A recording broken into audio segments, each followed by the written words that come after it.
Hello guys, कैसे हो आप लोग। देखो हम लोगों ने चैप्टर नंबर 2 जो था अवृत बीजी पात्रों में लैंगिक जनन, उसके बारे में हम लोग बात कर रहे थे और हम लोगों ने बात कर ली थी कि भाई नर युग्मक और वृक्क का विकास जो अवृत बीजी पात्रों में जो पुष्प जो लैंगिक संरचना होती है उससे किस प्रकार होता है, मादा युग्मक और वृक्क का विकास किस प्रकार होता है, तो उसके बारे में हम लोगों ने बात कर ली थी। नर युग्मक और वृक्क का विकास कर लिया, मादा युग्मक और वृक्क का विकास कर लिया। तो एक विशेष प्रकार के जाति विशेष के पौधे के पुष्प के परागकण एक विशेष प्रकार के जाति विशेष है, उसी जाति के दूसरे पुष्प के वर्तिकाग्र पर गिरने की जो क्रिया होती है, परागण के बारे में बात कर ली थी हम लोगों ने। तो परागण की क्रिया के पश्चात परागकण जो होते हैं वो उसी जाति के पुष्प के वर्तिकाग्र पर पहुंचते हैं। तो पहुंचने के बाद उनमें निषेचन किस प्रकार होता है, तो निषेचन अवृत बीजी पात्र में निषेचन के बारे में एक साइंटिस्ट हमारे पास स्ट्रॉस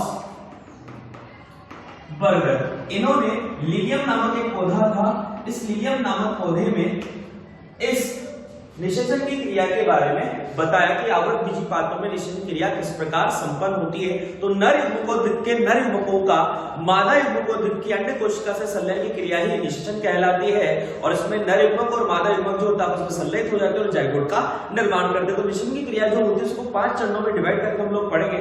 सबसे पहला चरण हमारे पास आता है कि परागकण जो होते हैं उन परागकणों की वृद्धि कैसे होती है, परागकण का अंकुरण कैसे होता है। और परागकण यानी पहला स्टेप हमारा यही होगा कि परागकण का अंकुरण और उसकी वृद्धि यानी पराग नलिका की जो वृद्धि होती है, पराग नलिका जो होती है उस पराग नलिका का निर्माण या वृद्धि किस प्रकार होता है। तो देखिए बात करते हैं, सबसे पहले परागकण जो होते हैं वो वर्तिकाग्र पर आ जाते हैं, परागकणों का वर्तिकाग्र पर आ जाते हैं। परागकण जैसे वर्तिकाग्र पर आते हैं तो परागकणों के वर्तिकाग्र से एक विशेष प्रकार की नलिका नुमा संरचना निकलती है, यानी परागकण अंकुरित होता है। क्यों अंकुरित होता है, क्योंकि वर्तिकाग्र जो होता है रेजिन और विशेष प्रकार के बोरोन तत्व उपस्थित होते हैं, प्रोटीन अवश्य हम उपस्थित होते हैं, जिसके कारण परागकण जो होता है वर्तिकाग्र पर अंकुरण स्टार्ट कर देता है। अंकुरण के पश्चात पराग नलिका का निर्माण होता है। परागकण से ये पराग नलिका जो होती है ये वर्तिका से होती हुई यानी वर्तिका से वृद्धि करती है, वर्तिका वाला जो भाग होता है उससे वृद्धि करती हुई बीजांड में प्रवेश करती है। बीजांड वाला जो भाग होता है उस बीजांड वाले भाग में प्रवेश करने के बाद पराग नलिका के दोनों परागकण जो होते हैं यानी दोनों नर युग्मक जो होते हैं, नर युग्मकों में से एक नर युग्मक जो होता है वो अंडकोश का संलयन करता है और दूसरा नर युग्मक जो होता है वो द्वितीय कोशिका यानी द्वितीय केंद्रक जो होता है जिसे ध्रुवीय कोशिका कहते हैं उससे संलयन करता है। तो स्टेप बाय स्टेप पढ़ते हैं। तो पराग नलिका का अंकुरण किस प्रकार होगा, वर्तिकाग्र पर पाए जाने वाले रेजिन तत्व, प्रोटीन अमीनो अम्ल जो होते हैं, बोरोन तत्व जो होते हैं, उसके पदार्थों की उपस्थिति के कारण यहाँ पर परागकण को पोषण मिलता है, परागकण वृद्धि करता है, नर युग्मक का निर्माण करता है, जिससे पराग नलिका का निर्माण होता है। पराग नलिका जो होती है वो वृद्धि करती है, वर्तिकाग्र में प्रवेश करती है। तो दूसरा स्टेप हमारा होगा पराग नलिका का मार्ग। पराग नलिका के मार्ग की हम अगर बात करते हैं तो अलग अलग पादपों के वर्तिकाग्र जो होती है, पुष्पों के वर्तिकाग्र अलग अलग प्रकार की होती है। किससे बात करें, लिलियम पौधे की ही बात करें तो लिलियम पौधे में वर्तिका जो होती है वो खोखली होती है। तो खोखली होने के कारण क्या होता है कि पराग नलिका आसानी से उस खोखली वर्तिका से होती हुई अंडाशय वाले भाग में प्रवेश कर जाती है। इसके अलावा एक बीजपत्री जो पौधे होते हैं उन एक बीजपत्री पौधों में क्या होता है कि उनमें वर्तिका जो होती है वो कोशिकीय होती है, यानी वर्तिका भरी हुई होती है कोशिकाओं से।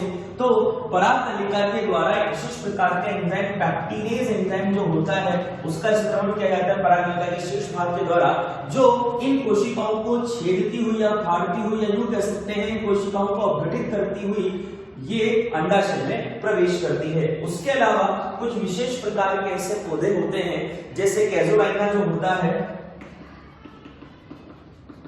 उनमें क्या होता है कि जो वर्तिका जो होती है उसमें कोशिकाएं तो पाई जाती है, कोशिकाओं के बीच में गैप पाया जाता है, दो कोशिका के बीच में अंतर कोशिका अवकाश से वो वृद्धि करती है और वृद्धि करती हुई वो अंडाशय में प्रवेश करती है। तो पराग नलिका का मार्ग हम लोगों ने बात करी। तीसरा स्टेप हमारे पास ये आता है कि पराग नलिका जो होती है वो बीजांड में किस प्रकार प्रवेश करती है। तो पराग नलिका का बीजांड में प्रवेश।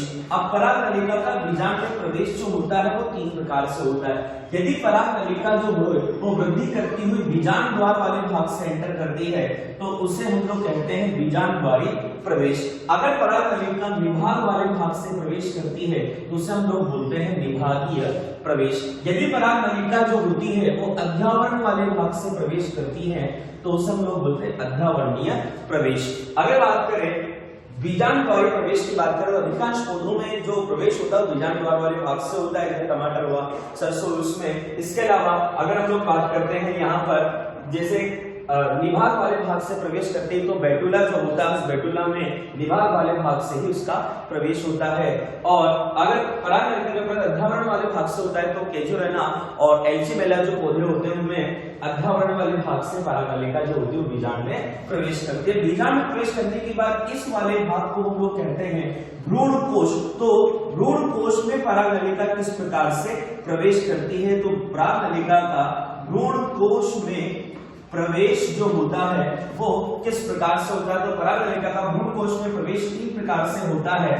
पहला जो स्टेप होता है, इस पहले स्टेप में क्या होता है कि अगर पराग नलिका जो होती है यानी पराग नलिका जो होती है वो यदि प्रवेश कर रही है, यानी देखो एक चीज और है, चाहे बीजांड में पराग नलिका किसी भी भाग से प्रवेशित हुई हो, वो निभाग वाले भाग से हुई हो, बीजांड द्वार वाले भाग से हुई हो या फिर वो अध्यावरण वाले भाग से प्रवेश हो, लेकिन भ्रूणकोश में उसका प्रवेश हमेशा बीजांड द्वार वाले भाग से ही होगा। यानी यहां से प्रवेश होगा तो वो बीजांड द्वार वाले भाग में ही प्रवेश करेगी भ्रूणकोश वाले भाग में। उसके बाद आगे बात कर लेते हैं, यानी कहने का मतलब है निभाग से तो पराग नलिका वृद्धि करी और निभाग से पराग नलिका वृद्धि करने के बाद वो बीजांड द्वार वाले भाग से ही एंटर करती है भ्रूणकोश के अंदर। अब आगे बात करते हैं तो पहला स्टेप जो होगा उस स्टेप में क्या होगा, जैसे 2 सहायक कोशिका में से एक सहायक कोशिका और भ्रूणकोश की जो भित्ति होती है उसके बीच में से अगर पराग नलिका प्रवेश करती है, यानी भ्रूणकोश की भित्ति और भ्रूणकोश की भित्ति के साथ साथ यानी भ्रूणकोश की भित्ति प्लस सहायक कोशिका जो होती है उस सहायक कोशिका के मध्य से अगर वो प्रवेश करती है तो उसे हम लोग कहते हैं, यानी वो जो कंडीशन होती है वो पहली कंडीशन होती है। दूसरी कंडीशन में भ्रूणकोश में कैसे प्रवेश करेगी, पराग नलिका अगर अंडाशय कोशिका यानी अंड कोशिका और अंड कोशिका के साथ सहायक कोशिका दोनों के बीच में से होकर निकलती है तो एक तो अंड कोशिका और सहायक कोशिका जो होती है उन दोनों के बीच में से अगर पराग नलिका एंटर करती है। तीसरी कंडीशन में एक सहायक कोशिका जो होती है उस एक सहायक कोशिका को भेदते हुए वो एंटर करती है, किसी एक सहायक कोशिका के भेदते हुए वो पराग कोश के अंदर एंटर करती है। तो इस प्रकार से भ्रूणकोश में इसका प्रवेश हो जाता है। भ्रूणकोश में प्रवेश होने के पश्चात अब भ्रूणकोश में प्रवेश कैसे होता है, भ्रूणकोश में प्रवेश के बाद होता क्या है, तो सबसे पहले क्या होता है पराग नलिका भ्रूणकोश में प्रवेश करने से पहले किसी एक सहायक कोशिका क्या हो जाती है उसमें आभासित हो जाती है, ग्रस्त हो जाती है, जो तर्करूपी हो जाती है, आभासित होकर वो तर्करूपी हो जाती है और इस तर्करूपी आभासित सहायक कोशिका को मेद के नीचे से आधार्य भाग से ही पराग नलिका प्रवेश करती है। पराग नलिका प्रवेश करने की पश्चात आगे बढ़ने के पश्चात पराग नलिका के शीर्ष भाग में छिद्र उत्पन्न हो जाता है और छिद्र के द्वारा दोनों नर युग्मकों को इस कोशिका यानी भ्रूणकोश जो होता है भ्रूणकोश में प्रवेशित करा दिया जाता है, जिसमें से एक नर युग्मक जो होता है वो अंड कोशिका से संलयन करता है और दूसरा नर युग्मक जो होता है वो ध्रुवीय कोशिका या द्वितीय केंद्रक से संलयन करता है। अंड कोशिका से संलयन करने वाला यानी द्विगुणित कोशिका यानी 2n केंद्रक का निर्माण होगा, NS का और NS का यानी अगुणित केंद्रक अंड कोशिका का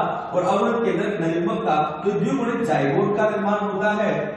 उसके अलावा दूसरा नर युग्मक जो होता है वो द्वितीय केंद्र यानी 2 केंद्रकों वाली कोशिका जिसे ध्रुवीय कोशिका की तरफ से संलयन करता है, तो त्रिगुणित अवस्था का निर्माण होता है जो आगे जाकर भ्रूणकोश का निर्माण करते हैं। द्विबीजपत्री पादपों की मुख्य विशेषता होती है इसमें भ्रूणकोश पाया जाता है। तो आगे बात करते हैं ये जो भ्रूणकोश जो होता है भ्रूण को पोषण प्रदान करता है, यानी जाइगोट जो होता है उसमें आगे विभाजन होता है जिससे भ्रूण का निर्माण होता है और यही भ्रूण जो होता है ये बीज में यानी जो बीज होता है उस बीज में उपस्थित होता है, तो यही बीजांड नामक जो संरचना होती है वो आगे जाकर बीज में चेंज हो जाती है और भ्रूण जो होता है वो यहाँ पर अंदर भीतर उपस्थित होता है। तो भ्रूण के विकास के बारे में हम लोग बात करेंगे। अब यहाँ पर भ्रूणकोश जो होता है वो उस भ्रूण को पोषण प्रदान करता है और ये तीनों यानी यानी ये दोनों संरचनाएं भ्रूण और भ्रूणकोश नामक जो संरचना होती है और उसके साथ साथ अर्धावरण जो संरचना होती है, ये आगे जाकर यानी ये पूरी की पूरी बीजांड जो संरचना होती है, ये बीज में निषेचन के बाद चेंज हो जाती है और ये बीजांड कहां स्थित होता है? अंडाशय में। तो यही अंडाशय आगे जाकर हमारे फल का निर्माण कर देता है। अब देखो दो वैज्ञानिक थे, नवास्टिन और ग्रिगनॉल्ड। ये नवास्टिन और ग्रिगनॉल्ड नामक जो साइंटिस्ट थे, इन्होंने लिलियम और फ्रिटिलिडा नामक पौधे में द्विनिषेचन और त्रिक संलयन का अध्ययन किया। तो द्विबीजपत्री पादप यूं कह सकते हैं आवृत बीजी पादप जो होते हैं, उन आवृत बीजी पादपों की सबसे मुख्य विशेषता होती है कि उसमें दो बार निषेचन होता है और त्रिक संलयन 3 केंद्रकों का संलयन होता है। तो वो होता कैसे है? एक नरयुग्मक ने अंडकोश का संलयन करके जुड़वे जायगोट का निर्माण किया, पहला निषेचन।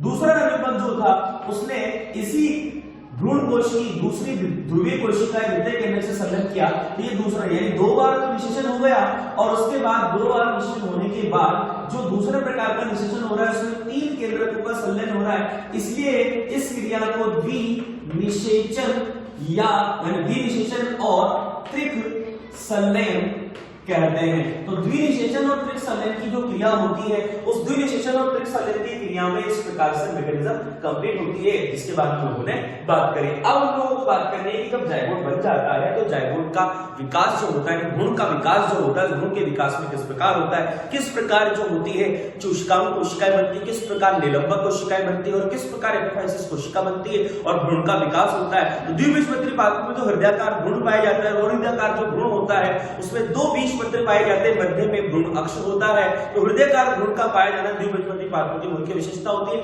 जबकि एक बीजपत्री पादपों में स्थिति विपरीत होती है। विपरीत कैसे होती है कि उसमें बीजपत्र एक सिंगल पाया जाता है, एक बीजपत्री इसलिए कहा जाता है क्योंकि एक सिंगल बीजपत्र पाया जाता है और उसमें प्रांकुर और मूलांकुर चोल का विकास होता है। तो ऐसे ही तो प्रांकुर और मूलांकुर चोल का विकास कैसा होता है, बीजपत्रोपरित क्या होता है, बीजपत्राधार क्या होता है, उसके बारे में हम लोग नेक्स्ट जो वीडियो होगा या नेक्स्ट जो क्लास होगी हमारी उसमें हम लोग बात करेंगे। तो आज के लिए इतना ही। Thank you so much.